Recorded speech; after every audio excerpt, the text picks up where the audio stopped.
Dominant Protector. Credit to the author. 3,211-20. Ang mga pangalan po na nandito ay galing sa mga name generator. Kaya kung meron man pagkakatulad sa mga pangalan ng totoong tao o lugar, ito ay tunay na hindi sinasadya. Dapat ay binago ni Jasmine ang susi at password ng opisina, at kahit na makapasok sila, maaaring wala ang server sa opisina ni Jasmine, kaya hindi gagana ang pamamaraang ito. Kung hindi ito gumana, ano ang dapat niyang gawin? Sumasakit ang ulo ni Harry. Marami siyang ideya, ngunit halatang nagbabantay ang grupo ni Lane laban dito. Kung hindi nila ginawa, hindi nila ilalabas ang ganitong uri ng peripheral, kaya walang pagkakataon si Harry. Pagkatapos ibaba ang tawag, hinanap ni Harry ang ninuno ni Charlie at sinabi sa kanya ang sinabi ni Professor Benjamin II. Nagdilim ang mukha ng ninuno ni Charlie. Hindi niya inaasahan na ganoon kabilis ang reaksyon ni Terence. Mukhang malawak ang network ni Terence para makipag-ugnayan sa nangungunang hacker sa mundo para gumawa ng server para sa kanya. Minaliit namin siya. Sabi ni Patriarch Charlie na nakakunot ang noo. Ano ang dapat nating gawin ngayon, biyenan? Ngunit si Terence ay isang freelancer lamang na walang kapangyarihan o impluwensya, paano niya nahanap ang mga taong ito? Nag-aalalang sabi ni Harry. Makakatrabaho natin si Professor Benjamin II, at makakatrabaho din si Terence sa ibang tao, hindi ito problema. Pagkaraan ng ilang sandali ng katahimikan, sinabi ni Patriarch Charlie, ang mahalaga ay kailangan nating gumawa ng countermeasure ngayon. Ang nakaraang plano ay hindi gagana, ngunit sa tingin ko maaari kang magsimula sa Andy. Andy. Paano ito posible? Hindi man lang mabuksan ni Andy ang pinto ng opisina ni Jasmine ngayon, sabi ni Harry.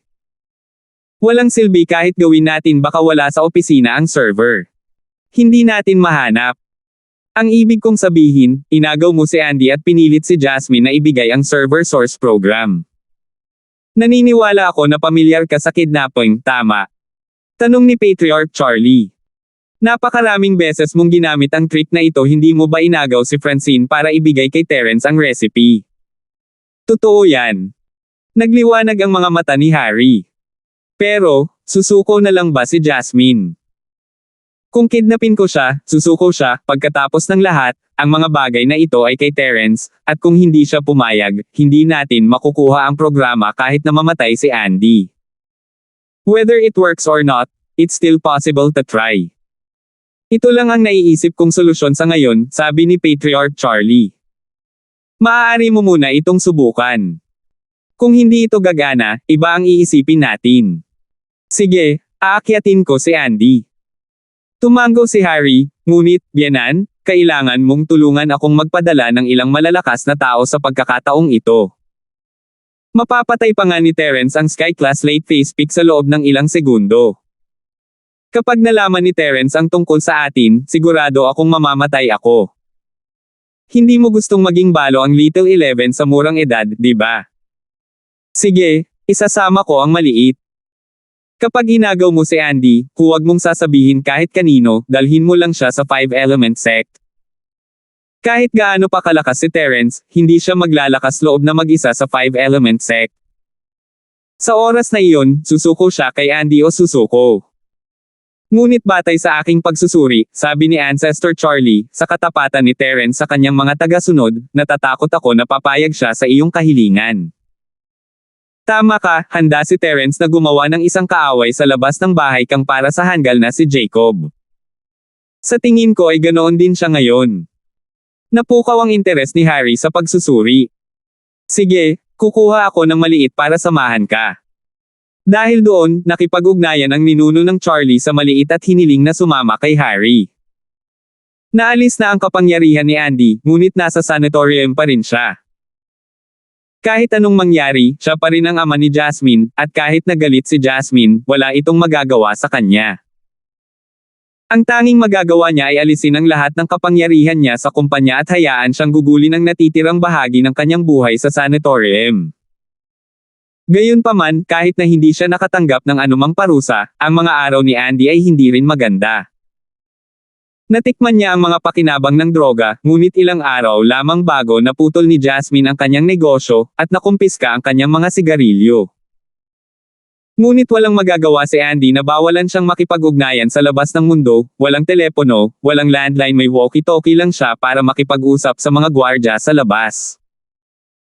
Hindi niya kailangang mag-alala tungkol sa pagkain o damit, anuman ang gusto niyang kainin, anumang produkto na gusto niya, kailangan lang niyang tawagan ang walkie-talkie, at may magpapadala nito. Siya ay may sigarilyo, ngunit walang sigarilyo na may halong droga, sanay siya sa amoy ng droga, at ang ibang sigarilyo ay walang lasa. Say, anong malas? Kung marami pang sigarilyo, kailangan kong maghukay ng butas at ibaon. Hindi ko hahayaang malaman ni Jenny. Bulong ni Andy. Gayunpaman, habang siya ay nagrereklamo, isang pamilyar na figure ang lumitaw sa kanyang harapan sa susunod na sandali, na nagpagulat sa kanya. Ikaw. Ikaw si Harry. Nakilala agad ni Andy ang taong nasa harapan niya. Si Harry ang nagbigay sa kanya ng sigarilyo. Siyempre, kinasusuklaman niya si Harry sa pagsasamantala sa kanya, ngunit wala siyang magagawa tungkol dito. Siya ay isang adik sa droga, kung tutuusin. Mr. Lane, nagkita tayong muli. Sa tabi ni Harry ay may nakatayong maliit, ngunit wala siyang sinabi. Si Harry ang pangunahing labanan dito, at siya ay isang palara lamang. Siya ay parehong walang magawa at nakaka-relax na si Harry ang pumalit sa kanya bilang manugang ng Charlie. Sa totoo lang, hindi na niya gusto ang Little 11, ngunit ang pagiging manugang ng Charlie ay nangangahulugan ng supreme status. Sa ngayon, ang katayuan ni Harry sa sekta ay karaniwang nahihigitin ng maliit, at siya na ngayon ang kanang kamay ni Patriarch Charlie. Siyempre, ganito ang mga bagay. May mga nadagdag at natalo, kaya ang maliit ay walang magawa. Harry, anong ginagawa mo dito? Kumunat ang noo ni Andy, baka sa mga mata niya ang pagnanasa. Harry, dinalhan mo ba ako ng sigarilyo? You want cigarettes? Sure. I'll take you to a place and you'll put on a show with me. Tapos, bibigyan kita ng sigarilyo. I'll give you as much as you want. Sabi ni Harry. Talaga. Nagningning ang mga mata ni Andy sa pagbanggit ng sigarilyo. Siyempre totoo. Why would I lie to you? Sa tingin mo ba may oras ako para kausapin ka tungkol dito? Mahinang sabi ni Harry. Totoo iyon. Tumango si Andy, sabihin mo sa akin, ano ang kailangan mong gawin ko? Actually, wala kang kailangang gawin. Kailangan mo lang umalis sa amin at pumunta sa teritoryo natin bilang bisita. I can supply you with drugs, as much as you want. Sabi ni Harry. 3,212. Talaga. Paano magkakaroon ng ganito kagandang bagay? Hindi makapaniwala si Andy na may mangyayaring ganoon, wala man lang siyang kailangang gawin, at hahayaan na lang niya itong magdroga. Wala na ba sa isip si Harry? You only need to cooperate with US. We don't need you to care about what we do. Sabihin mo lang kung papayag ka o hindi. Maari lamang na madala ni Harry si Andy sa pamamagitan ng puwersa, ngunit nag-aalala siya na maalertuhan niya ang mga tao sa labas at maakit si Terence. Gusto mo akong agawin at pagbabantaan si Jenny, di ba? Si Andy ay hindi tanga, siya noon ay isa sa mga pinakamakapangyarihang tao sa mundo ng negosyo, kaya naunawaan niya ang iniisip ni Harry pagkatapos ng sandaling katahimikan. Pagkatapos ng lahat, dinala siya ni Harry upang nakawin ang mga lihim ng kumpanya ni Jasmine. Ngayon ay tila hindi uobra ang pagnanakaw, kaya naisipan niyang kidnapin si Andy. Ito ay lamang na ang pagkidnap na ito ay isang pangakit, hindi isang puwersa. Matalino. Tumango si Harry. Si Mr. Lane ay isang prangka na tao. Dahil alam mo na, makikipagtulungan ka ba o hindi? Pag sinabi kong hindi ako makikipagtulungan, itali mo ako ha. Andy said as he looked at Little One. Expert naman yung katabi mo, di ba? Kahit hindi ako pumunta, pipilitin mo akong pumunta. Takot ka lang mag-alerto sa kalaban, di ba? Dahil nahulaan mo na, hindi na ako mag-aaksaya ng oras. Sumama ka sa amin. Tumango si Harry. Sige. Napabuntong hininga si Andy. Bagamat nakaramdam siya ng labis na pagkakasala at awa para kay Jasmine, ang tukso ng droga ang nagpapatayo sa kanya ng hindi sinasadya. Matapos uminom ng droga, nawala siya sa sarili. Ang tukso ng droga ay mas malaki kaysa sa anupaman. Sa pagtutulungan ni Andy, umalis sila sa villa at sanatorium nang hindi inaalerto ang mga gwardya sa labas. Nawala sila sa gabi. Upang maiwasan ang anumang komplikasyon, ibinalik ni Harry si Andy sa 5 elementong sekta noong gabing iyon. Sa 5 elementong sekta lamang makaramdam ng ligtas si Harry. Noong huling pagkakataon, nang hinanap siya ni Terence, halos mamatay si Harry. Kung hindi dahil sa ilang sandali na pinipigilan siya ng mga masters ng bahay mo, namatay na siya. Sa pagkakataong ito, tinawagan lang niya si Jasmine pagkarating niya sa sekta ng 5 elemento. Ang numero ng telepono ni Jasmine ay hindi lihim, at maaari lamang niyang tanungin si Andy. Sa kalagitnaan ng gabi, nakaupo si Jasmine sa kanyang kama, may ginagawa sa kanyang tablet nang tumunog ang kanyang telepono. Kinuha niya iyon at nakita niyang unknown number iyon. Akala niya ay prank call iyon, ngunit patuloy na nagriring ang telepono. Pinulot niya ito. "Hello, ako si Jasmine." Sabi ni Jasmine habang kinukuha ang phone niya. "Hello, Miss Lane? Let me introduce myself.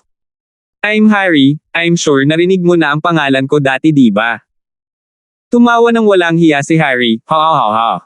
Harry, may sasabihin ka ba?" Sumimangot si Jasmine, alam niya kung anong klaseng tao si Harry, syempre. Siya ang may kagagawa ng lahat ng iyon, ngunit hindi niya magawang makaganti. "Miss Lane? Kung mahilig magdroga ang tatay mo, bakit hindi mo na lang siya hayaan? Bakit hindi mo siya payagan?" Sabi ni Harry. "Tinawagan mo ako para lang sabihin ito. Anong gusto mong gawin?" Natatarantang tanong ni Jasmine. "Wala. Gusto ko lang sabihin sa iyo na ang iyong ama ay talagang mahilig uminom ng droga. Kumuha siya ng droga ngayon sa tabi ko. Haha, ang saya niya. Pero mamamatay siya sa labis na dosis."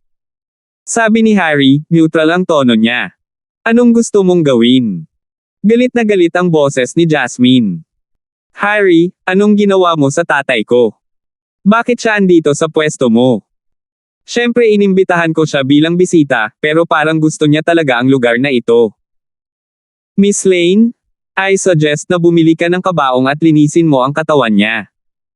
Mamamatay siya sa loob ng 3 hanggang 5 araw." Ngumiti si Harry. "Harry, sabihin mo lang sa akin kung ano ang gusto mong gawin. Hindi mo kailangang sayangin ang iyong hininga." Malamig na sabi ni Jasmine. Siya ay galit na galit sa loob. Harry ay sinusubukan na saktan siya, ngunit siya pa rin ang mag-drugs. Siyempre, ang mga taong umiinom ng droga ay hindi maaaring isipin na may sentido komon. Makatuwiran na hindi nila kayang labanan ang tukso ng droga. "Okay, that's great. Jasmine, hindi na ako mag-aaksaya ng oras sayo. Paano ba naman ito, ipadala mo sa akin ang lahat ng impormasyon kung paano gawin ang automatic cauldron at ang programa ng server, pati na rin ang susunod na upgrade. I'll consider letting your father go back, or I'll make sure he drugs here until he dies." Sabi ni Harry. Naasar si Jasmine sa mga salita ni Harry, ngunit wala siyang magawa. Bumantong hininga siya, "Hindi ako makakagawa ng mga ganitong desisyon, kailangan kong tanungin si Terence." "Hehe, kahit anong gusto mo. Pero bilasan mo. Kung hindi, huwag mo akong sisihin kung hindi kita babalaan kapag namatay ang tatay mo." Sabi ni Harry. "Okay, I'll contact you as soon as possible." Nagalit si Jasmine, pero pumayag pa rin siya. Siya ang kanyang ama, kung tutuusin, hindi niya ito kayang iwan ng basta-basta. "Hehe, kung ganoon, hihintayin ko ang magandang balita mo, Miss Lane." Sabi ni Harry. Gabi na noon, ngunit mabilis na tinawagan ni Jasmine si Terence pagkatapos niyang ibaba ang tawag. Nasa kalagitnaan ng pagsasanay si Terence nang tumunog ang kanyang telepono. Agad niya itong kinuha nang makita ang number ni Jasmine. "Jasmine, bakit mo ako tinatawagan sa kalagitnaan ng gabi? Anong nangyari?" Tanong ni Terence. "Terence bro, ang tatay ko ay dinukot ni Harry." Ginagamit niya ito bilang pananakot para pilitin akong ibigay ang mga materyales para sa paggawa ng outer rim at ang source code para sa server. Sabi ni Jasmine. Ano? Sumimangot si Terence, bakit Andy na naman? Bakit napaka-problema nitong si Andy? Gayunpaman, para sa kapakanan ng kanyang mukha, kinokontrol ni Terence ang kanyang init ng ulo at nagtanong, ano ang problema? Sabihin sa akin ng detalyado, kailan ito nangyari? Ngayon lang. Walang itinago si Jasmine. Sinabi niya kay Terence ang lahat ng nangyari, kasama ang sinabi ni Harry sa telepono. Oh. Ibig sabihin, si Andy ang nakipagtulungan kay Harry. Hindi ka naman talaga kinidnap ni Harry? Mahinang tanong ni Terence. 3,213. Malamang. Pero Terence bro, alam mo na ang mga taong umiinom ng droga ay hindi normal. Hindi niya makontrol ang sarili niyang pag-iisip. Paliwanag ni Jasmine kay Andy. Kung mahilig siyang magdroga, hayaan mo siyang gawin ito sa lugar ni Harry. Huwag mo na siyang babalikan. Malamig na tumikim si Terence, baka malungkot siya pagkatapos mo siyang bawiin. Ako. Nadurog ang puso ni Jasmine, nilinaw ng tono ni Terence na wala na siyang pakialam sa negosyo ni Andy. Terence bro. Kahit anong mangyari. Siya pa rin ang ama ko. Jasmine, binibigyan na kita ng mukha, sino sa palagay mo? Naiinip na sinabi ni Terence, may kasabihan na, kung gagawin mo ulit, hindi mo na magagawa ulit. Sa unang pagkakataon, halos sirain niya ang kumpanya dahil sa droga, kaya pinabayaan ko siya. Sa pangalawang pagkakataon, dinala niya si Harry para magnakaw ng mga sekreto ng kumpanya, kaya't sa pangatlong pagkakataon, handa siyang sundan si Harry. Pero, may gustong sabihin si Jasmine, ngunit malamig na tinanggihan siya ni Terence. Sige, yun lang. Huwag mong istorbohin ang cultivation ko. Huwag mong baliwalain ang kabaitan ni Jenny, malamig na sabi ni Terence, nagsikap siyang maimbento ang mga bagay na ito. May gustong sabihin si Jasmine, ngunit ibinaba na ni Terence ang tawag. Mabilis siyang tumawag muli, ngunit binabaan siya ni Terence. Malinaw na galit talaga si Terence, at ayaw niyang sagutin ang kanyang mga tawag. Napabuntong hininga si Jasmine, isinara ang tablet, inilagay ito sa kanyang bag, sinuot ang kanyang jacket, at mabilis na bumaba sa garahe. May dalawang puting BMW X5M na nakaparada sa garahe. Binuksan ni Jasmine ang isa sa mga pinto gamit ang isang remote control, ngunit pagkatapos mag-alinlangan, kinuha niya ang isa pang remote control mula sa kanyang bag at binuksan ang pinto ng isa pa. Pumasok siya, sinaksak ang remote control, pinaandar ang kotse, at mabilis na nagmaneho palabas ng garahe, sa highway patungo sa lungsod ng Stonegate. Alas 4 ng umaga nang huminto ang BMW ni Jasmine sa harap ng villa ni Terence. Kinaladkad niya ang kanyang pagod na katawan palabas ng sasakyan at lumapit sa pinto, ngunit hindi niya pinindot ang doorbell. Sa halip ay nagpadala siya ng text kay Terence. Nasa pinto ako ng villa mo, Jenny. Tahimik na naghintay si Jasmine kay Terence pagkatapos ipadala ang mensahe. Nasa kalagitnaan ng pagsasanay si Terence nang magbip ang kanyang telepono. Nag-text si Jasmine sa kanya. Hindi niya inaasahan na nasa villa niya si Jasmine. Ayaw ni Terence na makita si Jasmine noong una, at wala siyang anumang simpatiya sa kanya kahit na naghihintay ito sa kanya sa pasukan.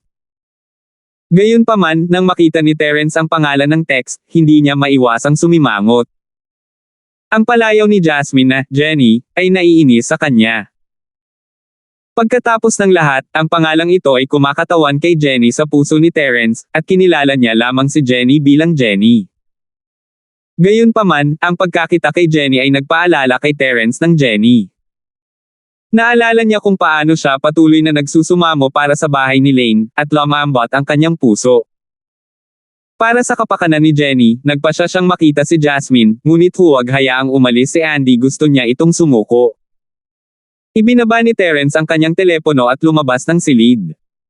Binuksan niya ang gate ng villa at nakita niya si Jasmine na nakatayo sa labas ng bakal na gate na may haggard na mukha. Lumapit si Terence at binuksan ang bakal na gate, at tahimik na pumasok si Jasmine at nilock ang kotse gamit ang remote control. Gayunpaman, walang tunog ng i-lock niya ang kotse, kaya hindi napansin ni Terence ang sasakyan ni Jasmine. Dahil dito, medyo nadismaya si Jasmine. Pagkapasok sa villa, nagkusa si Terence. Sa kwarto ko tayo mag-usap. Natutulog sila sa itaas, huwag mo silang gisingin. Dahil doon, naglakad si Terence sa unahan kasama si Jasmine sa likod. Magkasunod na pumasok ang dalawa sa silid, at pagkapasok, sinenyasan ni Terence si Jasmine na i-lock ang pinto. Jasmine, kahit na magdamag ka dito magdamag, pareho pa rin ang sasabihin ko. Sobra-sobra na si Andy, hindi ko na siya hahayaang gawin ito ng paulit-ulit. Terence bro, mapapatawad mo ba siya sa pagkakataong ito? Ito na ang huling pagkakataon, okay? Siya ang ama ko, kung tutuusin. Nanginginig ang boses ni Jasmine. Kailangang maging responsable ang bawat isa sa kanilang ginawa. Paulit-ulit niyang sinisira ang mga plano ng kumpanya, mahinang sabi ni Terence, hindi ko na kailangan pang itago siya.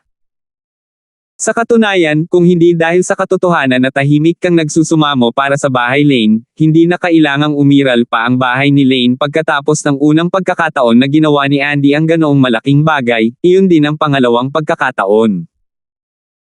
Tahimik akong nagsumamo para sa iyong pamilya Lane, at hindi na ako nagsalita pa. Gayunpaman, kailangan mong tandaan ang isang bagay.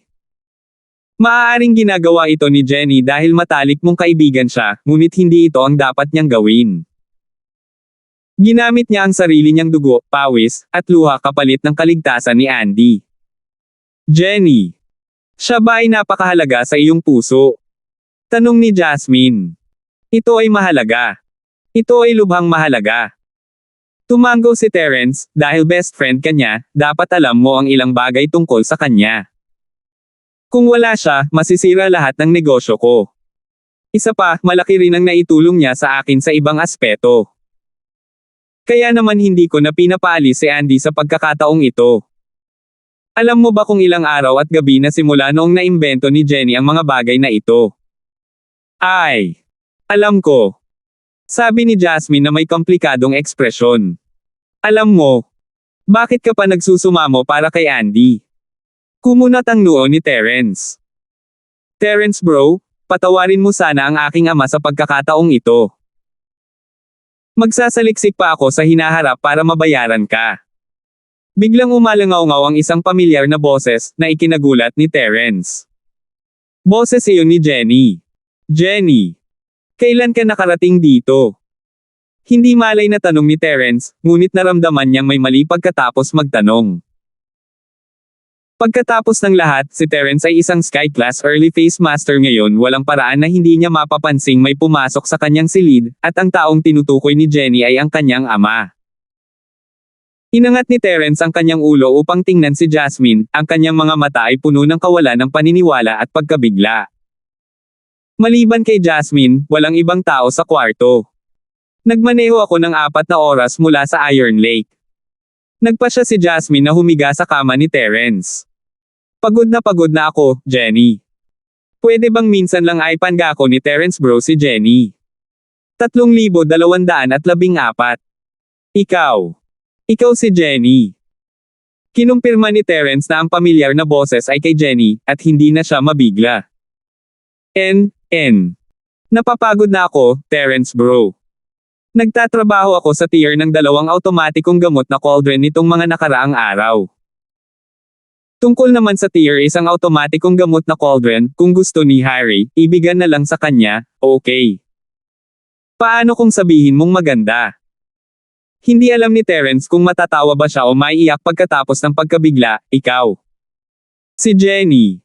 Saka bakit mo pa ako tinatanong? Inimbento mo ang lahat ng mga bagay na ito, para maibigay mo ito sa sino mang gusto mo. Hindi na kailangang tanungin pa ako. Jenny, pasensya na. Hindi maganda ang ugali ko sa'yo noon. Ayos lang, nagsinungaling si Jenny kay Terence bro. Kinusat ni Jenny ang kanyang mga mata, pagod na pagod ako, matutulog muna ako. Terence bro, ipaubaya ko na sa'yo ang usapin ng tatay ko. Gayun din, maaari mo bang tulungan si Jenny na ay parada ang kanyang sasakyan sa garahe? Hinaharang nila ang daan doon. Dahil doon, ipinikit ni Jenny ang kanyang mga mata sa kama ni Terence. Tiningnan ni Terence ang pagod na si Jenny at nalungkot. Si Jenny ang tumulong sa kanya ng libre at hindi humingi ng kapalit, ngunit ngayong may problema si Andy, kailangan pa rin niyang tanungin ito. Pakiramdam ni Terence ay binaigo niya siya. Hinayla ni Terence ang kumot sa kanya. Ang dami niyang tanong, pero kailangan niyang maghintay man lang na magising siya. Kinuha ni Terence ang susi ng kotse at lumabas ng villa. Sa pagkakataong ito, nang bumagsak ang mga mata ni Terence sa plaka ng BMW, natigilan siya. Ang plaka ay kay Jenny, hindi ang kotse ni Jasmine. Ang dalawang kotse ay parehong puting BMW X5M, ngunit magkaiba ang mga plaka ng mga ito. Hindi ito napansin ni Terence kanina. Sa hitsura nito, malamang na bumalik si Jasmine sa pagkakataong ito na may intensyon na ailatag ang lahat ng kanyang card sa mesa. Kung hindi, hindi siya ang magdadrive ng kotse ni Jenny. Sumakay si Terence sa kotse at nagmaneho papunta sa parking lot sa bakuran. Dinial niya ang numero ng telepono ni Harry. Oh! Hindi ba ito si Mr. Terence? Mr. Terence, anong dinadala mo dito? Natanggap ni Harry ang tawag ni Terence at labis siyang nasasabik. Mukhang makikipagkompromiso si Terence. Harry, ilagay ang crap. Maaari kong ibigay sa iyo ang bagay, ngunit kapag papayagan mo siya. Ayaw ni Terence na mag-aksaya ng oras kay Harry sa direktang nagtanong. Ha, Mr. Terence, pakakawalan ko siya kung ibibigay mo sa akin ang bagay. Sabi ni Harry. Maaari kong ibigay sa iyo ang impormasyon at ang source code ng server, ngunit hindi ko pa dinisenyo ang programa ng pag-upgrade para sa peripheral na kagamitan. Wala ako kahit na nais mo ito. Si Terence, natural, ay hindi magbibigay kay Harry ng impormasyon tungkol sa pangalawang grade na gamot cauldron ni Jenny. Sige, ayos din ang mga ito. Walang malaking pag-asa si Harry na makuha ang impormasyon sa pag-upgrade. Pagkatapos ng lahat, ito ay sapat na mabuti upang makuha ito. Okay, I'll send this to your email. I have your email, the same as last time. Tanong ni Terence. Oo, pagkatapos mong ipadala, tiningnan ko. Kung totoo, papakawalan ko siya. Sabi ni Harry. Mas mabuting tuparin mo ang iyong salita, o alam mo kung paano ako. Nasa mortal na mundo si House Kang, at kung gusto mong mapuksa ang bahay Kang, maaari mong laruin ang lahat ng iyong panlilinlang. Mahinang sabi ni Terence.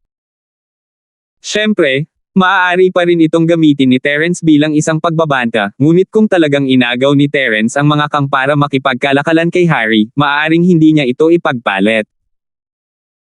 Handa niyang isakripisyo ang asawa ng kapatid niya para sa tubo, bakit hindi niya isakripisyo ang buong bahay Kang? Si Harry ay isang malamig at malayong tao, kaya hindi siya maaaring makitungo sa normal na paraan. Huwag kang mag-alala, Mr. Terence, maganda ang reputasyon ko. Sabi ni Harry. Oh, kung ganoon nga, kailan mo maibibigay ang chi gathering pill ko? May balak ka bang tumalikod sa iyong utang? Tanong ni Terence. Ito. Siyempre hindi. Hindi inaasahan ni Harry na sasabihin muli ito ni Terence. Nakalimutan na sana niya iyon kung hindi ito ungkatin ni Terence. Iyon. Alam mo rin na mas mahirap gumawa ng chi gathering pill.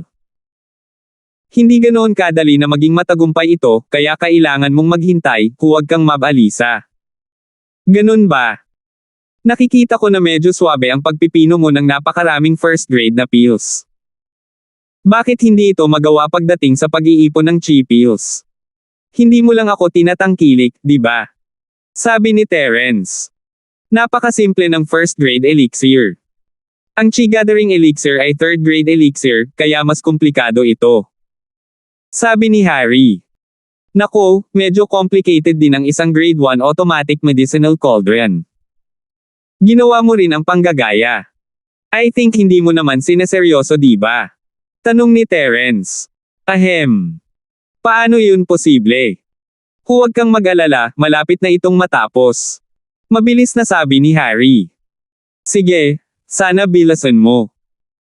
Kung hindi, hindi na ako ganoon kadaling kausap sa susunod. Kung maaari mong kidnapin si Andy, maaari kong kidnapin sina Carlos at Levi Kang, sabi ni Terence. Ikaw ang bahala. Huwag kang mag-alala, gagamitin kong mabuti ang oras ko. Sabi ni Harry. Pagkatapos ibaba ang tawag, tumawag si Terence sa siyam, sinabihan siyang ipadala ang programming ng server at ang mga detalye ng disenyo sa email ni Harry. Matapos matanggap ang impormasyon, pinakawala ni Harry si Andy. Sayang ang pagkain na panatilihin si Andy dito, mas mabuting paalisin siya sa lalong madaling panahon. Kung namatay siya sa droga, maaaring magalit si Terence at dalhin ito sa bahay ni Kang. Hindi pa nanagutan ni Harry iyon. Kumuha ka lang ng disipulo para pabolaikin si Andy, hindi mo na kailangang ipakita ang iyong mukha. Tama iyan, sabi ni Patriarch Charlie. May problema ba sa impormasyon? Walang problema sa impormasyon. Nakita ito ni Professor Benjamin too. Maari nating ilunsad ang bagong peripheral sa maikling panahon. Paliwanag ni Harry. We have to go public as soon as possible. Kung hindi, hindi na natin maibabalik ang puhunan natin. Tumango ang ninuno ng Charlie. Ang halaga ng kanilang grade 1 cauldrons ay iba sa Terence's. Ang kanilang mga kaldero ay tunay na mga kaldero, habang ang kay Terence ay isang kapalit ng titanium alloy. Sa makatuwid, ang halaga ng ninuno ng Charlie ay mas mataas. Kung ang mga bagay na ito ay hindi maibenta, ito ay isang malaking kawalan. Okay, hikayatin ko si Dr. Benjamin to na magmadali at itulak palabas ang na-upgrade na produkto. Tumango si Harry. Mabuti naman. Tumango si Patriarch Charlie. O tama, may isa pa, tinanong ako ng biyenan Terence kung nagawa ko na ba ang Chi Gathering Pill, at kailangan kong tanggalin ito. Ano sa tingin mo ang dapat nating gawin tungkol dito? Tanong ni Harry. 3,215. Chi Gathering Pill, ha? Then get ready to make it. Sinasabing kayang patayin ni Terence ang Sky-class late phase peak sa loob ng ilang segundo, at wala pang precedent para sa kanya na pumatay ng kumpletong master, pero kailangan nating mag-ingat. Ang paglaki ni Terence ang naging pinakamalaking banta natin, kaya magandang bagay na mapapatay natin siya gamit ang Chi Gathering Pill. Sabi ni Patriarch Charlie. Oo, ngunit hindi madaling gawin ang Ultimate Gathering Chi Pill. Nag-aaksaya ako ng lakas sa napakaraming bagay kamakailan, at wala akong oras para mag-aral ng alchemy. Sabi ni Harry. Dadalhin namin ang aming oras. Ang bagay na ito ay kakainin pa rin si Terence, kaya hindi namin kailangang mag-alala. Ngunit, ang negosyo ng cauldron ay mabuti ngayon, at kung namatay si Terence, hindi tayo magkakaroon ng isang tao na gumawa ng isang replika, so hindi natin dapat madaliin ito.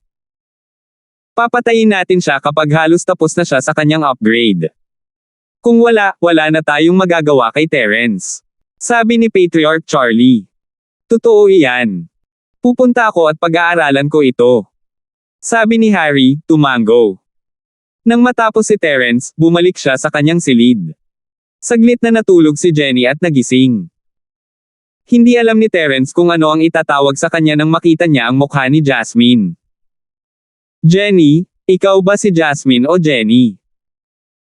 Tiningnan ni Terence ang inaantok na mata, inosenteng mukhang Jasmine, at nahirapang eye-connecte siya sa matalino, henyo sa negosyo na siya. Pareho, ang palayaw ni Jasmine ay Jenny din, at ipinahiwatig ito ni Jenny sa iyo, ngunit hindi nag-isip si Terence bro sa direksyon na iyon. At ang kotseng minamaneho ko, sabi ni Jenny. Parehong may kotse sina Jenny at Jasmine, kaya hindi na curious si Terence bro. Upang maging matapat, talagang nag-usisa ako at naisip na ang dalawa sa iyo ay ang parehong tao, ngunit ang iyong mga hitsura ay masyadong naiiba, at ang iyong mga tinig. Sa pamamagitan ng paraan, paano mo binago ang iyong boses? Tanong ni Terence, mausisa. Madaling baguhin ang boses. Huwag kalimutan na si Jenny ay nakakaimbento pa nga ng grade 1 automatic medicinal cauldron. Ano ang mahirap sa pag-imbento ng voice changer? Seryosong sinabi ni Jenny, tungkol sa kanyang hitsura. Si Jenny ay talagang nakasuot ng 1,000 silk mask. Habang nagsasalita siya, pinunasan niya ang kanyang mukha, at ang mukha ni Jasmine ay naging mukha ni Jenny. Napabuntong hininga si Terence habang nakatingin sa pamilyar na mukha, gusto ko pa rin siya sa ganitong paraan. Maganda rin si Jasmine, pero sa tingin ko ay mas maganda pa rin si Jenny. Ganun din naman. Kung ano man ang gusto ni Terence bro sa akin, gagawin ko. Walang pakialam si Jenny. Jenny, sinusubukan mo bang kumilos ng cute sa harap ko? Si Jasmine ay hindi katulad mo, alam mo. Hindi mapigilan ni Terence na kapangiti sa kanyang boses. Si Jasmine ang nagpapanggap. Gayunpaman, umiling si Jenny. Sa totoo lang, ito ang orihinal na personalidad ni Jenny. Hindi talaga mahilig magnegosyo si Jenny. Mahilig pa rin si Jenny na mag-research ng science and technology. Sige, pero dapat nandoon pa rin ang alchemist rank mo, di ba? Bakit hindi ko napansin? Tanong ni Terence. Sa katunayan, hindi itinago ni Jenny ang kanyang practitioner level noong siya ay nasa estado ni Jasmine, ngunit parang hindi ganoon naisip ni Terence bro, di ba? Pero hindi ko sinasadya, baka hindi napansin ni Terence bro, natatarantang sabi ni Jenny. Ganyan dapat. Hindi ito naisip ni Terence sa ganitong paraan bago ang bahay na si Lane ay hindi isang practitioner na pamilya, at sa kanyang memorya, wala silang mga practitioner. Wala rin siyang magandang impresyon kay Jasmine noon, kaya ngayong naisip niya ito, malamang na hindi niya napansin ang puntong ito. Gayunpaman, may isang bagay na pinaka-naguguluhan kay Terence. Jenny, bakit ka nagsinungaling sa akin? Bakit ka nagpakita sa tabi ko bilang si Jenny? Siyempre, hindi ko sinasabing may binabalak akong tutuusin, lahat ng ginawa mo para sa akin ay libre. Tinulungan mo ako sa paggawa ng tableta, tinulungan mo ako sa level 1 na automatic na kaldero na kailangan mong ibalik, maaari kang humingi ng anumang bagay na kailangan mo, ngunit maaari kang humingi ng anumang bagay na kailangan mo. Ang pagkakakilanlan ni Jasmine para puntahan ako. Sa totoo lang. Ang guro ni Jenny ang nagsabi sa kanya na itago ang kanyang pagkakakilanlan at tulungan si Terence bro ng palihim. Dahil inihayag ni Jenny ang kanyang pagkakakilanlan, maaari rin niyang sabihin kay Terence ang lahat. Ito rin ang pinahintulutan ng kanyang guro na gawin noon masasabi niya kay Terence ang totoo kung wala siyang ibang pagpipilian. Ang iyong guro. Kumurap si Terence, hindi niya akalain na may guro si Jenny. Ang isang guro na maaaring magpalaki ng isang makapangyarihang mag-aaral tulad ni Jenny ay dapat na isang hindi pangkaraniwang tao, siya ay dapat na isang napakalakas na siyentipiko. Oo, Morgan Sullivan ang tawag ng teacher ko. Isa siyang napakalakas na scientist.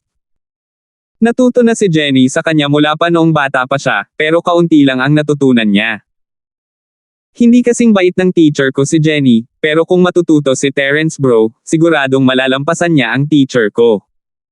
Sabi ni Jenny. Paf! Tumawa si Terence matapos marinig ang sinabi ni Jenny. Jenny, masyado kang mataas ang tingin mo sa akin. Pagkatapos kong malaman na ikaw si Jasmine, hindi ako sanay na napaka-cute mo. Matapos marinig ang mga salita ni Terence, biglang nalungkot ang mukha ni Jenny. Hindi nagpapakyut si Jenny, ito ang sinabi ng guro ni Jenny. Sinabi ng guro na si Terence bro ang pinakamakapangyarihang tao, at hiniling niya kay Jenny na tulungan siyang mabuti dahil may gagawin silang malaking bagay na magkasama. Sinabi rin ni Jenny na si Jenny ay ang umaarte, at ngayon ay si Jasmine ang tunay na Jasmine. Ang iyong master. Kilala ako. Hindi na ito pinag-isipan pa ni Terence matapos makita kung gaano kaseryoso si Jenny. Sa totoo lang, dapat kong sabihin na ang aking Panginoon at ang iyong Panginoon ay may malalim na relasyon. Sabi ni Jenny. Oh, he knows my master. Alam ba niya kung nasaan ang master ko? Nagulat si Terence. Alam niya, ngunit hindi alam ni Jenny. Umiling si Jenny, hindi sinabi ng guro kay Jenny, at maraming taon nang hindi nakikita ni Jenny ang kanyang guro. Sinabi lang niya kay Jenny na may gagawin siyang malaking bagay kasama ang guro ni Terence bro at ilang iba pang mga tao. Sinabi niya kay Jenny na huwag mag-alala at mag-aral sa bahay. Kapag naging maayos na siya sa paaralan, tutulungan niya si Terence bro. Kaya pala ganon. Saka bakit hindi ka? Halika at hanapin mo ako kanina. Tumango si Terence at nagtanong. 3,216. Ang guro ay may isang mabuting kaibigan, sa tingin ko siya ay isang manghuhula na Daoist. Sinabi niya kay Jenny na makikipagkita siya kay Terence bro kapag ang oras ay tama, at maaari lamang siyang pumunta at tulungan siya pagkatapos na makilala siya. Bawal siyang pumunta at hanapin siya bago iyon. Pumayag din ang guro ni Jenny sa sinabi ng pari, kaya pumunta lang si Jenny dito pagkatapos niyang makilala si Terence bro, sabi ni Jenny. I see. Tumango si Terence. Naniwala siya sa mga salita ni Jenny. Medyo nahulaan na ni Terence kung sino ang Daoist. Si Owen, ang lalaking nakilala niya noon. Oo. Terence bro, hindi mo masisisi si Jenny kung bakit itinago ito sa'yo, di ba? Humihingi ng tawad si Jenny. Natural, hindi ko gagawin, umiling si Terence, may mapait na ngiti sa kanyang mukha. Dahil ito ang utos ng aking Panginoon, at kilala ng iyong amo ang aking Panginoon, paano kita masisisi? Mabuti naman. Tinapik ni Jenny ang kanyang dibdib at nakahinga ng maluwag. Sa totoo lang, ang inaalala ko ay isang araw, kapag nalaman ni Kuya Terence ang aking pagkakakilanlan, hindi niya ako papansinin. Nag-aalala ako. Paano ito posible? Jenny, hindi mahalaga kung ikaw si Jasmine o hindi, o kung mayroon kang ibang pagkakakilanlan, ikaw pa rin ang Jenny na gusto ko. Ang mukha ni Jasmine, huwag mo nang gamitin ito. Nakangiting pag-alo ni Terence sa kanya. Oh, okay, iniisip ko na magsasawa si Terence bro kay Jenny at magbabago ang hitsura niya. Sabi ni Jenny. Bakit ako magiging? Umiling si Terence, sige, huwag mo na masyadong isipin. Matulog ka sa bahay. Wala kang dapat alalahanin kay Andy. Tungkol kay Tito Lane. Pagbalik niya, tutulungan ko siyang alisin ang gamot sa katawan niya at hayaan siyang bumalik sa normal sa lalong madaling panahon. Pwede ba? Ang galing. Tuwang-tuwa si Jenny. Terence bro, napakabuti mo kay Jenny. Kahit anong mangyari, siya pa rin ang kanyang ama, at iyon ang dahilan kung bakit paulit-ulit siyang humihingi ng awa para sa kanya. Naiintindihan ko ang iniisip mo. Hindi mo na kailangan pang sabihin, Jenny. Kung alam ko lang na siya ang ama mo, matagal ko na siyang tinulungang mawala ang pagkalulong niya sa droga. Hindi na sana ako naghintay hanggang ngayon. Dagdag pa, hindi mo na kailangang pag-usapan sa akin kung ano ang ipinangako mo kay Harry. Maaari mong ibigay ang iyong imbensyon sa sinuman, patuloy ni Terence. Oo. Siya nga pala, nakabalik ba ang tatay ko ng ligtas? Biglang naisip ni Jenny ang posibilidad na masira ni Harry ang kanyang pangako. Hindi pa, pero malapit na. Hindi maglalaro si Harry. Hindi niya kailangang hayaang sirain ang buong bahay ni Kang para sa isang taong hindi gaanong mahalaga sa kanya. Binalaan ko na siya. Sabi ni Terence. Mabuti naman. Tumango si Jenny. Alam niya na nag-aalala pa rin si Terence sa sitwasyon ni Andy. Pagbalik ni Tito Lane, tutulungan ko siyang mawala ang kanyang pagkalulong sa droga at hahayaan siyang mamahala muli sa kumpanya. Ngayong nasa tamang landas na ang negosyo ng pamilya Lane, hindi mo na kailangang mag-alala pa. Mas mabuting manatili ka sa tabi ko. Hindi ako sanay na wala ka rito sa mga araw na ito. Kaya ang palusot na ginamit mo ay pumunta ka sa Iron Lake upang magpatakbo ng isang kumpanya. Sabi ni Terence. At nais mong maging namamahala ang aking ama sa kumpanya. Gagana ba ito? Medyo nabigla si Jenny. Sa totoo lang, hindi iyon isang dahilan. May nire-research na si Talagaga si Jenny. Ikaw na mismo ang nagsabi, pinahirapan siya ng droga at naging ganito. Pagkatapos ng paggagamot ko, magiging ganap na siyang malaya sa kontrol ng droga. At saka, hindi na siya gagawa ng parehong pagkakamali pagkatapos ng araling ito. Nakayukong sabi ni Terence. Kung gayon, magpapasalamat ako kay Terence bro sa tiwala ng aking ama. Kung magkakamali na naman si tatay sa pagkakataong ito, hindi na ako magsusumamo ng awa, nagpapasalamat na sabi ni Jenny. You don't need to plead for me. Wala akong magagawa sa kanya. Umiling si Terence, tama ba, Jenny? Hindi alam ng pamilya mo kung sino ka. Alam ko ang isang bahagi nito, ngunit hindi lahat ng ito. Alam nila na lumabas ako upang matuto mula sa iba, ngunit iniisip lamang nila na natututo ako ng kaalaman sa negosyo at hindi kaalaman sa agham. Pag-uwi ko, lagi akong nakamaskara, Jenny said. Hindi rin nila alam kung ano talaga ang itsura ko. Actually, the current me is the real me. Kaya ganyan. Tumango si Terence. Ipinaliwanag nito kung bakit hindi naisip ni na Andy at Edmund na gamitin ang paraan ni Jenny para humingi ng awa pagkatapos ng bahay na si Lane ay nasa gulo. Hindi nila alam kung gaano kalaki ang tulong na ibinigay ni Jenny sa kanya. Matapos maunawaan ang katotohanan, sinabi ni Terence kay Jenny na bumalik sa kanyang villa upang magpahinga. Na-curious din siya sa kaldero, ngunit walang pagmamadali. Si Jenny ay sobrang pagod kamakailan, at gusto ni Terence na magpahinga siya. Hindi siya tinanggihan ni Jenny. Siya ay talagang pagod sa pag-iisip at pisikal sa mga araw na ito. Hindi naman siguro masama ang makapagpahinga ng maayos sa loob ng ilang araw. Siyempre, akmang aalis na siya, tumunog ang phone niya. Tumingin si Jenny sa nagriring na telepono at pinindot ang isang button malapit sa kanyang dibdib. Her voice became Jasmine's. Hello. What was it? Oh. Nagbalik na ang tatay ko. Sige, dalhin mo siya agad sa Eastern City. Nasa Eastern City ako, at sasakay ako ng private jet, the faster the better. Ang mga taong inutusan ni Jenny ay ang mga namamahala sa pagbabantay kay Andy. Nagsumbong sila kay Jasmine sa sandaling makita nilang bumalik si Andy, at dahil sinabi ni Terence na mapapagaling niya ang pagkalulong sa droga ni Andy, ipinadala niya si Andy dito. Pagkababa ng telepono, sinabi ni Jenny, Terence bro, pinapunta ko ang tatay ko dito, pwede ba akong pumunta sa villa mo? Siyempre kaya mo. Oo. May sasabihin ako sa kanya, tumango si Terence. Si Andy ay hindi masyadong mahusay sa pagbubukas ng mga bagong negosyo, ngunit mahusay siya sa pagpapanatili ng mga ito. Hindi rin kinailangan ng Lane Group na magbukas ng mga bagong negosyo, nagbebenta lang sila ng mga bagay na gawa ni Jenny, at nagtatrabaho sila sa asosasyon ng kalakalan ng practitioner at sa medikal na kumpanya ni Fatty Boy. Hindi nila siya kailangan para magbukas ng mga bagong negosyo. Si Andy, sa kabilang banda, ay natatakot na si Terence ay magtapon ng bahay kay Lane isang araw, ngunit naniniwala siya na si Andy ay hindi mag-aalala pagkatapos makita ang kanyang malapit na relasyon kay Jasmine. Mapayapa niyang patakbuhin ang kumpanya.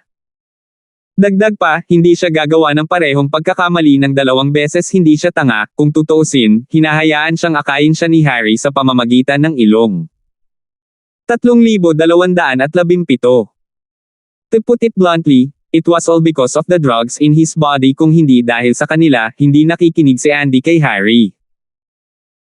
Bumalik si Jenny upang magpahinga, at sinamantala ni Terence ang pagkakataon na isipin ang sinabi ni Jasmine bago dumating si Andy.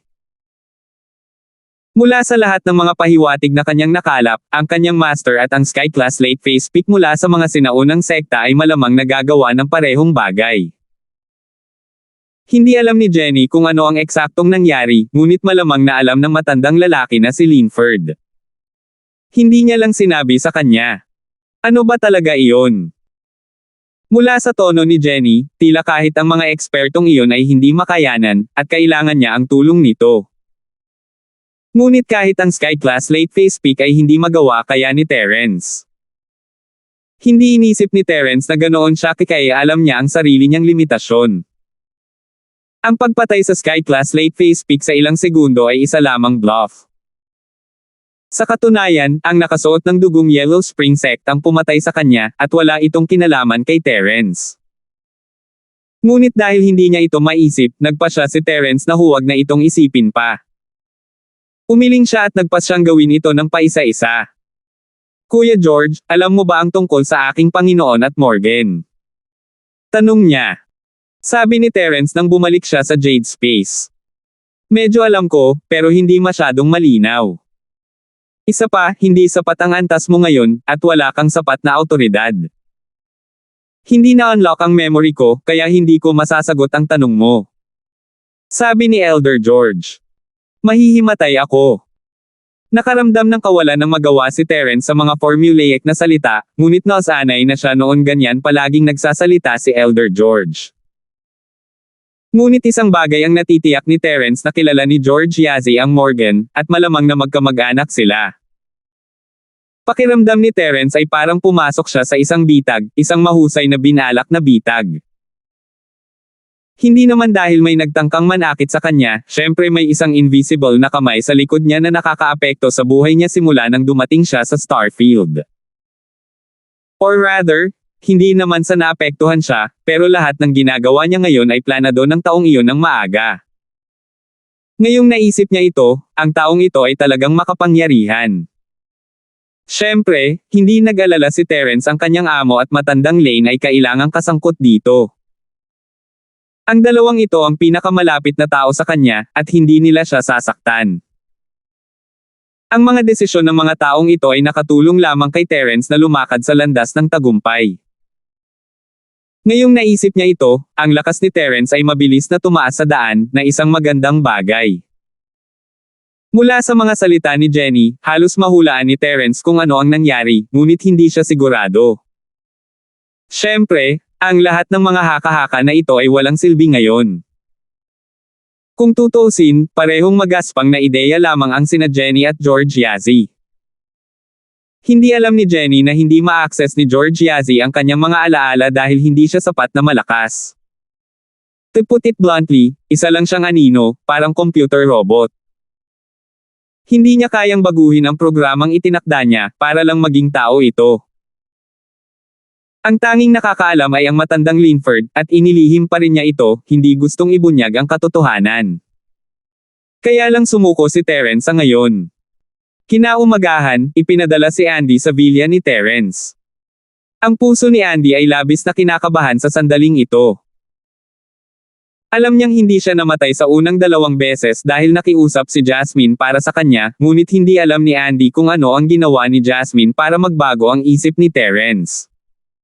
Ngunit muli at muli, hindi sigurado si Andy kung papayagan siya ni Terence sa pagkakataong ito. Kung titingnan niya ito mula sa ibang pananaw, hindi niya bibitawan ang isang taong nagbenta ng kanyang kumpanya ng ganoon kadali. Mr. Linford. Nagpanik si Andy nang makita niya si Terence na naglalakad palabas. Alam niya na kayang sirain siya ni Terence at tahanan kay Lane gamit ang isang daliri. Maaaring mukhang maluwalhati ngayon si House Lane, ngunit kung abandonahin sila ni Terence, itutulak sila ng lahat. Pagkatapos ng lahat, si Terence ay may maraming kakampi, at ang mga taong ito ay maaaring tamaan sila kapag sila ay nahulog.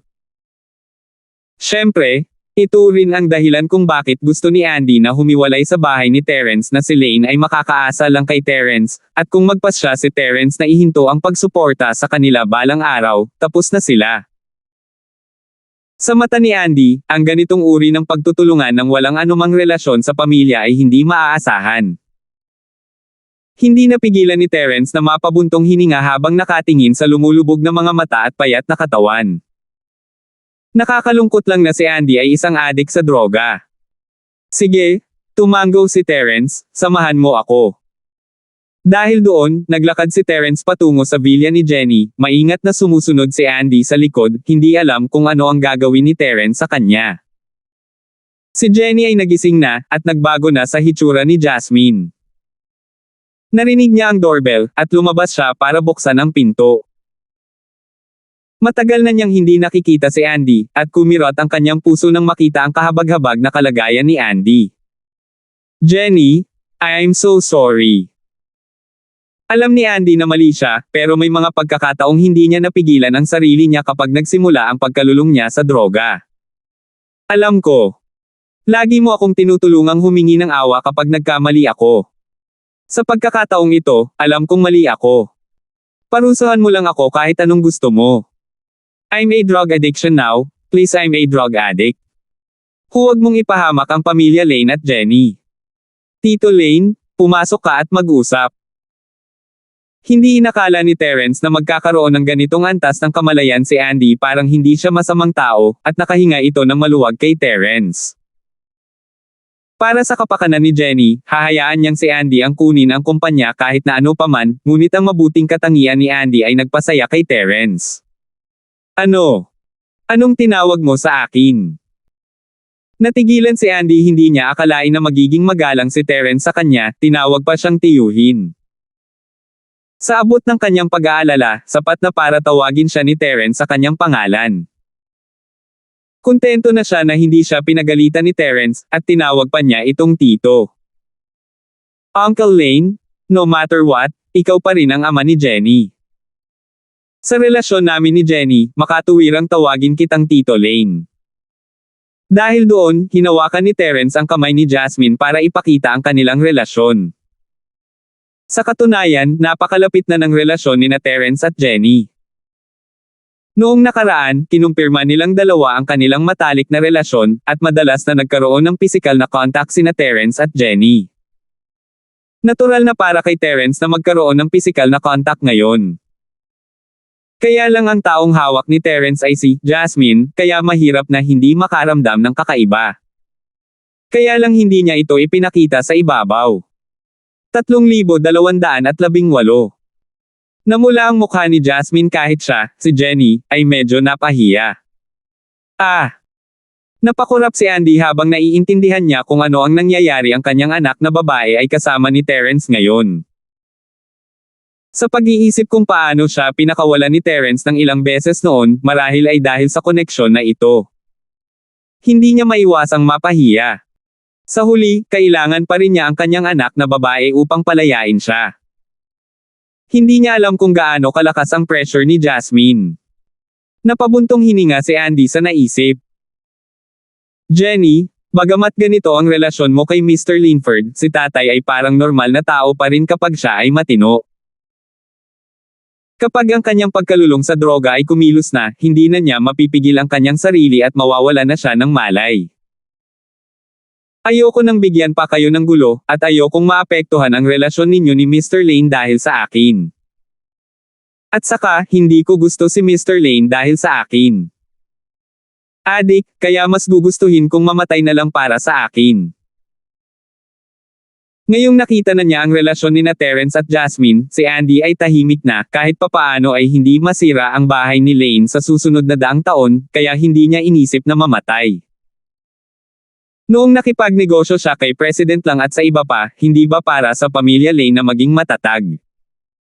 Tito Lane, magagamot ko ang iyong pagkalulong sa droga.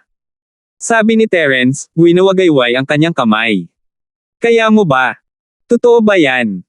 Tumigil si Andy sa hindi makapaniwala. Ang kanyang pagkalulong sa droga ay hindi pa ganap na gumaling pagkalipas ng mahabang panahon, at nagawang gamutin ito ni Terence. Tito Lane, huwag mong kalimutan kung paano ko nakilala ang pamilya Lane. Nakalimutan mo na ba ang dati kong propesyon? Nakangiting sabi ni Terence. Arg! Tama, himala ka Dr. Linford. Nagulat at natuwa si Andy sa naisip. Nagkakilala sina House Lane at Terence dahil ginamo ni Terence ang sakit ni Edmund, ngunit matagal na ang nakalipas. Kalaunan ay nag-imbento si Terence ng gamot at mga bagay-bagay, at nakalimutan ito ni Andy Laney. Tumango si Terence at umupo sa sofa. Tanggalin mo ang sando mo, tutulungan kita sa acupuncture. Oo. Mabilis at magalang na umupo si Andy sa sofa.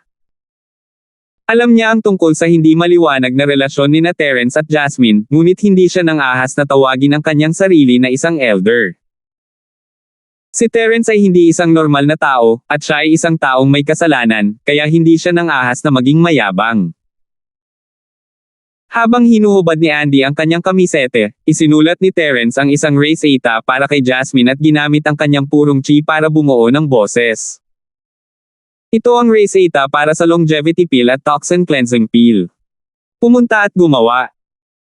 Kung kulang ka, pumunta sa botika at bilhin ito, ngunit huwag bilhin ito sa isang botika. Nagulat si Jasmine. Alam niya ang halaga ng tabletang ito. Bumalik sa auction New York na ibenta ito sa halagang daan-daang milyong dolyar. Dagdag pa, kinailangan ni Harry na sakupin ang kanyang utak para lang makuha ang recipe na ito.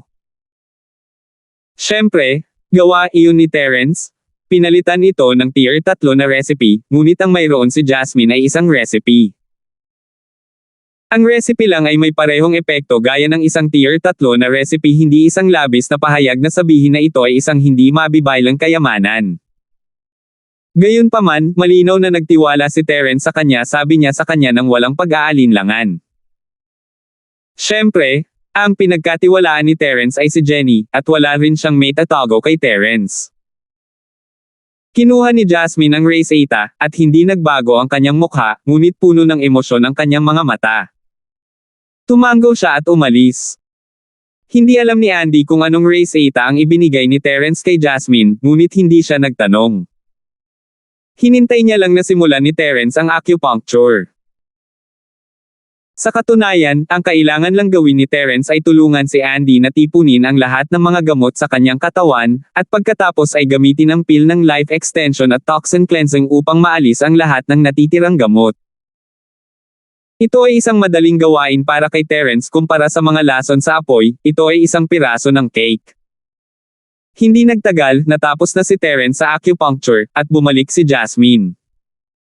Gumawa siya ng ilang mga table tas ayon sa race 8 ni Terence at ibinigay ito kay Terence. Kinuha ni Terence ang isa at ibinigay kay Andy, ubusin mo ito, pagkatapos ay pumunta sa banyo at maglupusay doon. Ang katawan ni Andy ay may maraming lason sa loob nito, at habang pinipilit sila ni Terence kasama ng acupuncture, kailangan lang ni Andy na uminom ng tableta upang simulan ang paglabas ng natitirang lason hanggang sa tuluyan itong mawala. Gaya ng inaasahan, tumakbo si Andy sa banyo pagkatapos uminom ng tableta, at nakahinga rin ng maluwag si Jasmine. Bigla niyang niyakap si Terence at hinalikan sa pisngi. Salamat, Terence bro. Jenny, hindi mo na kailangang pag-usapan ito. Umiling si Terence, nararamdaman ko lang na si Jasmine ang humahalik sa akin. Ang weird ng feeling. Hehe, Jenny lang naman. Hindi ba maganda na dalawa ang Jenny? Nakangiting sabi ni Jasmine. Sige, sabi niya. Pinag-isipan ito ni Terence at nakitang kapana-panabik ito. May dalawang pagkakakilanlan si Jenny, kaya hindi ito katanggap-tanggap. Tama, Terence bro, ito ba ang recipe para sa tabletang pampahaba ng buhay at panlinis ng lason? Bakit mo sinabi kay Jenny? Napakahalaga ng bagay na ito. Itinuro ni Jenny ang race 8 sa kanyang kamay at maingat na nagtanong. Aling pill recipe ko ang hindi mo alam? Tinapik ni Terence ang ulo ni Jasmine. Ibigay mo sa bahay si Lane ang natitirang mga pills ng life extension at toxin cleansing. Matanda na ang lolo mo, at ang mga function ng katawan niya ay lumalala. Madali lang mag-ipon ng toxin sa katawan niya. Hanggat bibigyan mo siya ng isang tableta kada 5 hanggang 10 taon, dapat siyang mabuhay hanggang 100 taon. Talaga? Nagulat si Jasmine. Isa kang alchemist, hindi mo ba alam ang epekto ng bone washing pill? Mapait na ngumiti si Terence, kung hindi lang siya matanda, makakapagsimula na siya sa pagsasanay. Bakit ang tanga na si Harry ay nakakapag-cultivate ng napakabilis? Ito ay dahil kinuha niya ito dati. Nakikita ko. Tumango si Jasmine. Nanatili si Andy sa banyo ng 2 oras, pagod, ngunit ang kulay ng kanyang mukha ay hindi maipaliwanag na nakakapresko. Puno siya ng lakas noon, pero patay na siya. Ano ang pakiramdam mo? Tanong ni Terence. Ang amoy ng dumi na inilalabas ko ay muntik na akong mapatay. May amoy din ng droga. This time, naiinis na ako na gusto kong samuka sa nakikita ko sa droga, lalo na sa droga. Ayoko nang humitit ng sigarilyo, sabi ni Andy, na ikinakaway ang kanyang kamay. Mabuti yan. Si Jenny ay mananatili sa tabi ko mula ngayon. Tio Lane, dapat kang bumalik at pamahalaan ang negosyo ng pamilyang Lane. Tandaan, kung makatagpo ka ng anumang mga problema sa hinaharap, maaari kang pumunta kaagad sa akin o kay Jenny. Sabi ni Terence sabay tango. 3,219. Hindi inaasahan ni Andy na hindi lamang gagaling ni Terence ang kanyang pagkagumon sa droga, ngunit hahayaan din siyang magpatuloy sa pamamahala sa kumpanya. Ito ay isang bagay na hindi niya inaasahan, hindi kaya nagtiwala si Terence sa kanya. O spoiled ba si Jasmine sa isang tiyak na lawak? Pagkatapos mag-isip tungkol dito, maaaring ito na lamang ang huli. Pagkatapos ng lahat, sa lahat ng mga bagay na ginawa niya noon, kahit ang bahay ni Lane ay hindi magtitiwala sa kanya, lalo pa si Terence. Ngunit ano nga ba ang ginawa ni Jasmine para pasayahin si Terence, para gawin niya ang desisyong ito? Hindi talaga maisip ni Andy kung ano ang mayroon ang kanyang anak na nakaakit kay Terence. May mga magagandang babae, ngunit si Terence ay maraming magagandang babae sa paligid niya. Not to mention Cheryl and Yasi, even Amara, Jelay, and the other girls were all top-tier beauties, and there are also the two left, Josephine and Trixie. Hindi sa banggitin sina Cheryl at Yasi, maging ang Amara, Jelay, at ang iba pang mga batang babae ay lahat ng mga nangungunang tier beauties, at mayroon ding dalawang naiwan, Josephine at Trixie. Nabalitaan pa ni Andy na may dalawang celebrity si Terence na nakatira sa kanyang bahay, at pareho silang kapantay ni Jasmine. Paano ito nagawa ni Jasmine? Tila talagang na-miss ni Terence si Jasmine. Siyempre, bilang ama, hindi niya dapat itanong ang mga tanong na ito, nakakahiya kung magaling sa kama ang kanyang anak o ano paman, pero kahit anong mangyari, masaya si Andy. Mr. Linford, salamat sa iyong tiwala, ngunit ako ay isang taong nagkamali. Kung ako ang bahala sa negosyo ng pamilya Lane, ang mga tao ba ay magchichismisan? Nag-aalalang sabi ni Andy. Sino ang nagchichismis sa iyo? Ang mga tao sa aking panig ay ganap na susunod sa aking mga desisyon. Tungkol naman sa mga kalaban, kung gusto nilang sabihin, sabihin mo lang. Ito ay higit sa lahat dahil gusto ni Jenny na manatili sa tabi ko, at walang sinumang mag-aalaga sa kumpanya. Ngumiti si Terence. Maaari naming hilingin sa maliit na Chito na bumalik at tulungan ka. Bagamat ang maliit na Chito ay isang maliit na bookworm, siya ay may matibay na prinsipyo. Hindi ako nag-aalala sa kanya sa iyong tabi upang tulungan ka. Sabi ni Jasmine. Little Chito. Ayos din yan. Tumango si Andy. Gusto man niyang bumalik at patakbuhin ang kumpanya, natatakot pa rin siya na baka may mangyari. Sa tulong ni Chito, sa wakas ay makapagpahinga na siya. Nagulat si Terence. Alam ni Chito ang pamamahala ng negosyo sa mukha niyang pipi. Bahagyang ngumiti si Jasmine, marahil dahil nakita niya ang ekspresyon ni Terence. Terence bro, huwag mong isipin na si Lil, si Chito ay isang nerd lang, hindi siya mas masama kay Jenny sa mga taktika sa negosyo. Siya ang gumawa ng maraming desisyon ng kumpanya sa nakaraan, lalo na pagdating sa pagperpekto sa mga plano sa negosyo. Siya ay isang dalubhasa sa pagpili ng mga puwang at pagpuno ng mga puwang. Oh!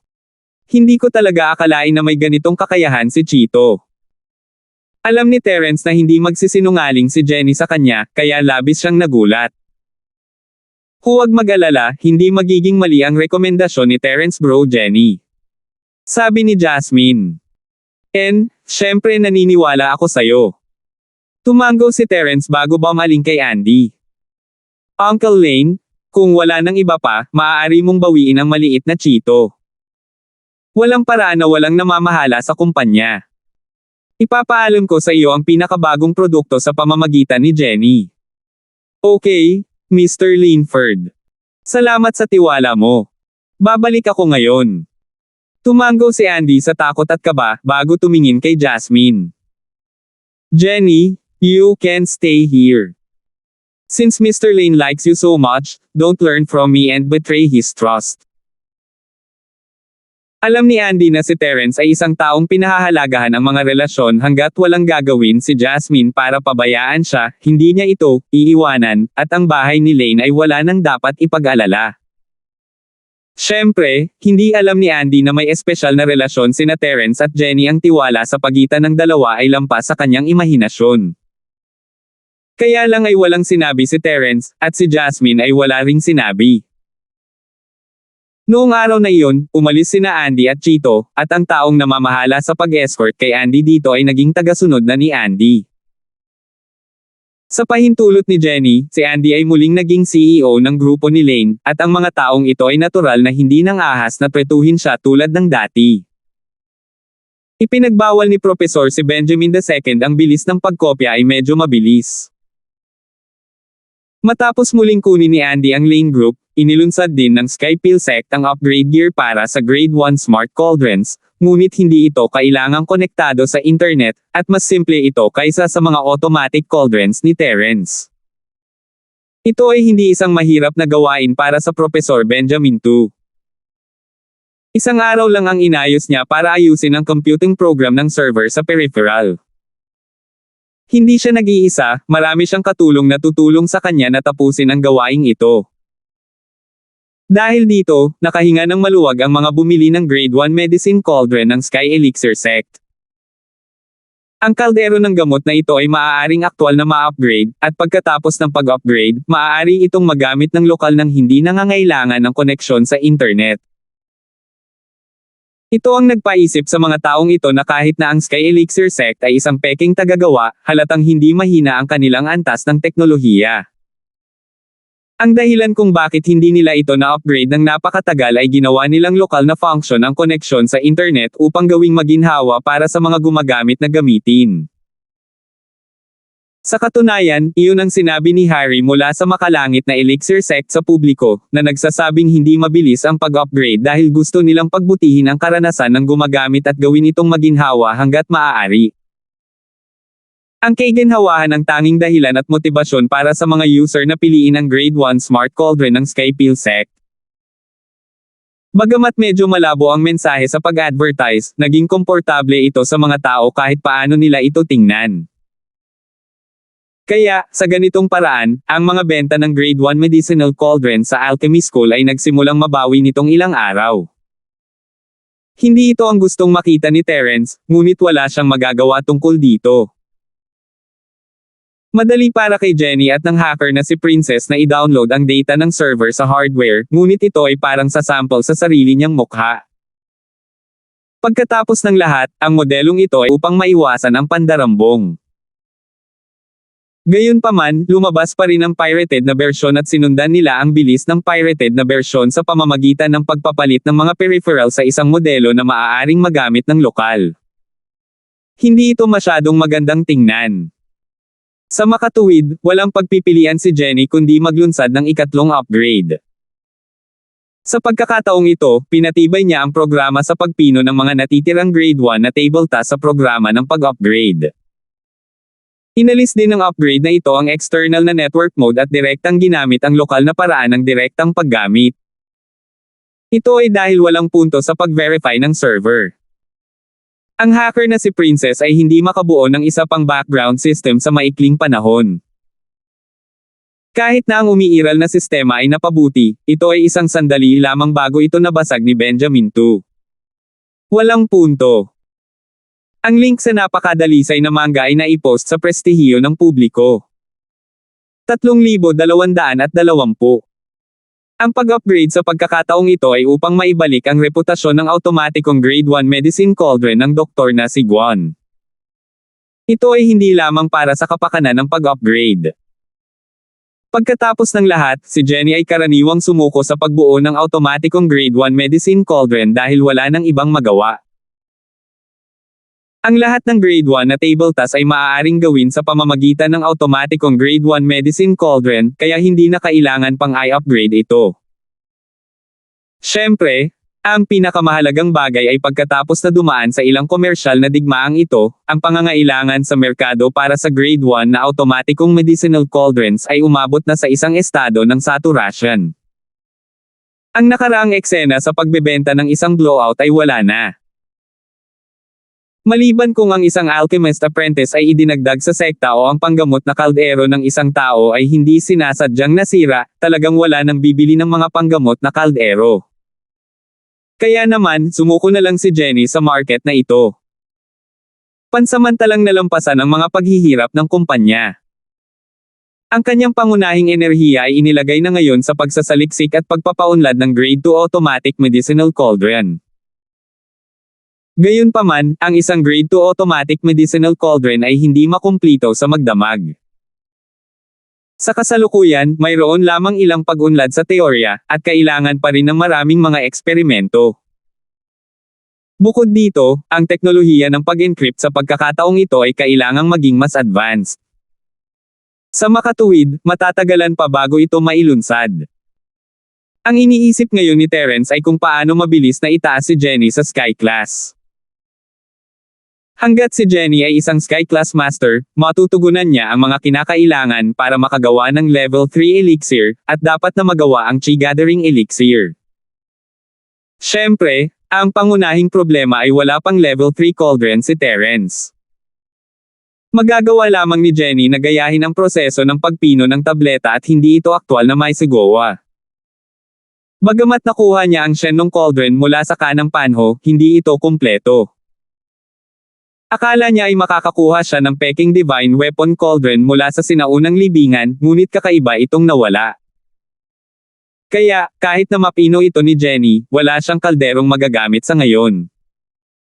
Sa isiping iyon, naramdaman ni Terence na kailangan niyang magsaliksik ng isang third-grade medicine cauldron.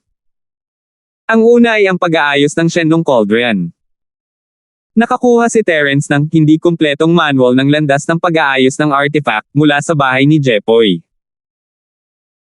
Hindi pa napag-aaralan ni Terence ang aklat ng detalyado, ngunit ayon sa panimula, mas madaling maging master sa pag-aayos ng artifact kaysa sa isang palsipikado. Ang isang manghuhuwad ay nangangailangan ng 3 katangian, ngunit ang isang master ng pag-aayos ng artifact ay nangangailangan lamang ng 2. Ngayon na si Terence ay isang practitioner ng 5 elemento at 7 katangian, mayroon siyang 2 virtual na katangian at 5 tunay na katangian, na higit pa sa sapat upang maging isang master repair ng artifact. Ang ikalawang opsyon ay upang makakuha ng 3 grado na kaldero mula sa Sky Elixir Sect. Si Terence talaga ay hindi na maasahan sa bahay mo, malamang mayroon lang silang 1 o 2 third-grade cauldron sa buong bahay. Tanging mga palsipikado lang ang makakagawa ng ganoon, at bahay na hindi mo magagawa, kaya hindi nila maaaring ibigay ang kanilang nag-iisang kaldero kay Terence maliban kung si Terence ay maaaring mag-alok sa kanila ng isang bagay na hindi nila maaaring tanggihan. Tulad ng para sa ikatlong opsyon, maaari niyang kolektahin ang mga materyales para sa isang 3 baitang kaldero at gawin ito mismo. Ngayong peke na siya, hindi dapat maging problema ang paggawa ng kaldero sa 3 baitang. Ngunit mula sa hitsura nito, ang una at pangalawang pagpipilian ay mas magagawa. Si Terence ay may hindi kumpletong dami ng landas ng pag-aayos ng artifact, at natutunan niya ang pamamaraan ng pag-aayos ng artifact upang ayusin ang Shenlong Cauldron. Hindi lang niya alam kung anong level ng repair master ang kailangan para maayos ang Shenlong Cauldron, at hindi niya alam kung mahahanap niya ang mga materyales para dito. Ang pangalawang opsyon ay ang magpalit ng isang grade 3 medicine cauldron sa susunod na dumating si Harry upang makipag-ayos sa kanya. Ito ay mas magagawa, ngunit ang presyo ay magiging mas mataas. Si Harry ay hindi isang tanga, talagang hihingi siya ng mataas na presyo. Tulad ng para sa ikatlong opsyon, hindi ito masyadong makatotohanan. Una sa lahat, hindi alam ni Terence kung paano gumawa ng third-grade cauldron. Wala siyang kaugnay na impormasyon, ni hindi niya alam kung anong mga materyales ang kailangan. Dagdag pa, ang pag-forging na natututuhan niya ngayon ay para lamang sa paglikha ng isang Jade Space, hindi niya alam kung anong antas siya ay nasa, o kung maaari siyang gumawa ng 3 baitang kaldero. Pagkatapos ng ilang pag-iisip, nagpasya si Terence na alisin ang hindi kumpletong dami ng landas ng pag-aayos ng artifact. Kung hindi gumana ang unang paraan, kailangan niyang maghanap ng pangalawang paraan. Katulad ng hanay ng mga huwad, hinati rin sa 4 na ranggo ang propesyon ng Armament Master: langit, lupa, itim, at dilaw. Ang pinakamataas ay ang ranggo sa langit, at ang pinakamababa ay ang dilaw na ranggo. Katulad nito, naiiba sa ranggo ng Cultivator at ranggo ng Alchemist, ang Master ng Armament at Forger ay mayroon lamang itong 4 na ranggo. Ngayon, tila ang manghuhuwad at ang manghuhuwad ay nasa parehong linya, at ang dalawang propesyon na ito ay mayroon ding magkatulad na mga lugar. Binuksan ng hindi kumpletong manual, may mga paglalarawan ng mga bagay na maaaring ayusin.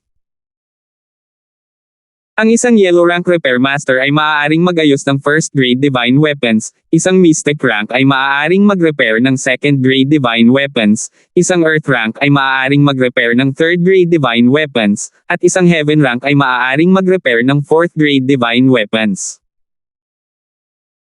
Ang likod ay blanko, na may lamang mga salitang, 5th Grade Divine Weapon, ngunit hindi nito sinabi kung anong uri ng kagamitan sa pag-aayos ng Master ang maaaring ayusin ito. Ngayon na naisip niya ito, ang hindi kumpletong volume ng landas ng pag-aayos ng kagamitan ay nangangahulugan na walang kumpletong volume. Ito ay dapat na isang natitirang dami na kinopya mula sa isang kumpletong scroll ng landas ng pag-aayos ng kagamitan. Sa itaas ng Sky Class, mayroong isang level ng practitioner alam na ni Terence ang tungkol dito, at tinawag ito ng lahat na, landas ng langit. Marahil isang master ng Heaven's Path lang ang makakapag-ayos ng 5th grade weapon. Ang mga armas sa unang baitang ay mga sandata na maaaring gamitin ng mga gintong klaseng masters. Huminto si Terence, maaari bang gumamit din ng mga armas ang Golden Class Masters? Ang pagpapakilala dito ay sumisira sa pagkaunawa ni Terence sa mundo. Ngunit sa pag-iisip tungkol dito, dapat ay nabasa na ni Jepoy ang aklat na ito noon pa. Wala ba siyang pagdududa noon? Sa pag-iisip hanggang sa puntong ito, direktang tinawagan ni Terence ang numero ni Jepoy, nagpaplanong tanungin siya kung ano ang nangyayari. Boss, naramdaman ni Jepoy na medyo kakaiba ang tawag ni Terence, anong nangyari? Ang lungsod ng Stonegate ay naging mapayapa kamakailan, at ang mga sinaunang kapangyarihan na masasama sa kanila ay tumahimik lahat. Hindi talaga alam ni Jepoy kung ano ang mangyayari kay Terence. Jepoy, may itatanong ako sa'yo. Nakita mo na ang hindi kumpletong landas ng pag-aayos ng artifact na kinuha ko mula sa iyong pamilya ng Han, tama ba? Sabi ni Terence. Gusto kitang tanungin tungkol sa ilang bagay sa loob. Oh, ano ang mali? Hindi ko pa ito nakita noon, ngunit narinig ko ito mula sa aking lolo. Hindi inaasahan ni Jepoy na bigla itong itatanong ni Terence, ngunit sinabi pa rin niya. Salamat po at sinamahan ninyo ako, ingat lagi mga master.